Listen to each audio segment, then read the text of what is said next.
What's up, YouTube? Brown here, showing you guys probably the best strategy for the map buried. Um, I saw this strategy. I saw Syndicate using this strategy on his live stream, but he didn't really go in depth about it, and he didn't really explain. He just really showed a basic idea of it, but I found a more advanced way of doing the strategy. Basically, what you need to do is you need to get. You don't have to have all 7 perks. All you really need is Jug, Quick Revive, and the new perk Vulture Aid with the Paralyzer upgraded, and the Ray Gun Mark II upgraded if you really want it. And you absolutely need the time device because that's really key to this whole thing. Basically what you do is you go to the original mystery box spawn, and you're gonna see a. If you look to the right, you're gonna see a bunch of buildings, the general store and the bank. And if you look at the top, you'll see the bank, and you'll see like a window covering half of the B, and you basically fly your paralyzer up to the top of there. And as you can see, the zombies are coming from like only one area. They're coming from the ground up. They don't come from behind you because I have a debris set up behind me. That debris right there, you just saw it. But you want to make sure you don't hit hold X to clear the debris, because what that'll do is that'll make the zombies come from behind you, and that'll really fuck up the whole rape train. I mean the strategy. So as you can see right here, all they're doing, they're coming up literally from the bottom, and I'm just sitting there and like bursting my paralyzer. And right now in this round, I got insta kill and like a lot of nukes. Surprisingly, I didn't want to get this round. Obviously, when I don't want to get it, I get shit ton. But basically, what happens is you just stand up there and you just like burst it. You don't want to like hold it down too much because that will just drain it out. And then if you drain it out to the max amount of time, you're pretty much fucked. You have to get out of there or run around the map until it goes back to zero. But you just basically spray there, and all the zombies will just stay there because they're paralyzed. And what happens is, as you can see in my Vulture Aid, not right now because I have a nuke going on, but I think I might walk in it. Yeah, no, I don't. Yeah, it's still instant kill. So basically, what happens is the key thing about Vulture Aid is most people think that Vulture Aid does nothing with the paralyzer, but it actually helps big time because with all those bullets that you see on the ground, on a ray gun or any gun, it give you extra ammo. But for the paralyzer, what it does is it lowers the speed rate. It makes it go down dramatically. So if it was like at 40 and you had a lot of bullets on the floor, it'd go down to like 20.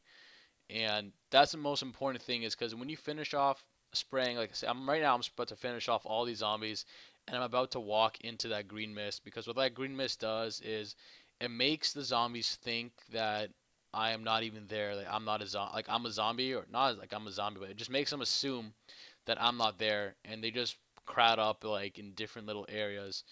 That's the whole point. That's why if you look at my Vulture perk, it's like there's smoke coming out of it, like a green smoke coming out of it, which is indicating to the zombies that he's not there right now. Because you can tell no zombies right now are coming towards me. They're not jumping up or anything. They're just piled up there. Sometimes they pile up above the giant, but the smoke can stay there for a long period of time, but sometimes it can be short. It just depends how quick you are to access it.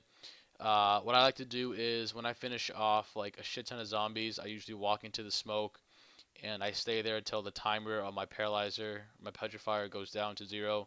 Once it goes down to zero, I get out of the green smoke, and I repeat this process over and over again. Sometimes if I really, really absolutely need it, I would use the ray gun, because on round like 47, if you shoot them to the chest, it literally does nothing at all. It just goes right through them, and that's really pointless because it's just bad. The only thing that the ray gun would be good for right now is aiming at the head. If you aim at the head, it's one shot to the head, and boom, they're dead instantly. But they do walk around headless.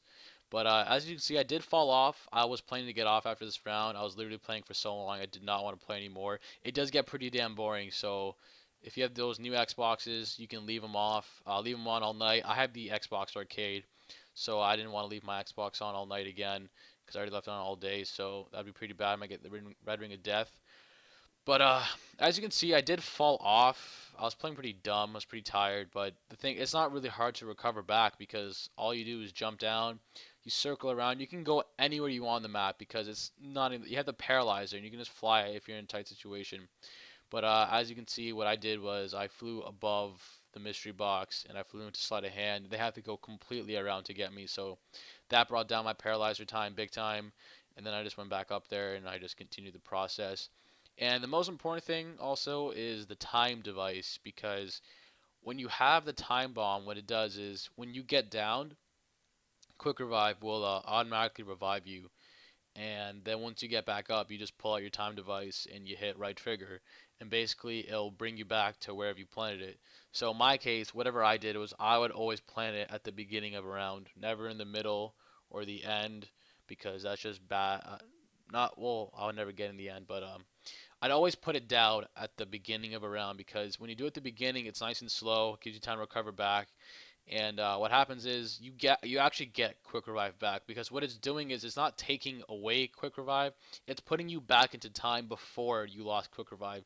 So if you repeat this process over and over again, you will not lose quick revive. The only thing that will happen is you would I forget. Yeah, you would lose. You don't lose your points. That's the only thing you would lose. But it doesn't give you, like, people think it gives you an infinite amount of chances, but it doesn't give you infinite amount of chances. What it really does is it gives you a second chance to get back. It just gives you a second chance, and it brings you back up there. So if you don't have another time device and you get downed, you can't activate it because you can't go back in time because you already used it once.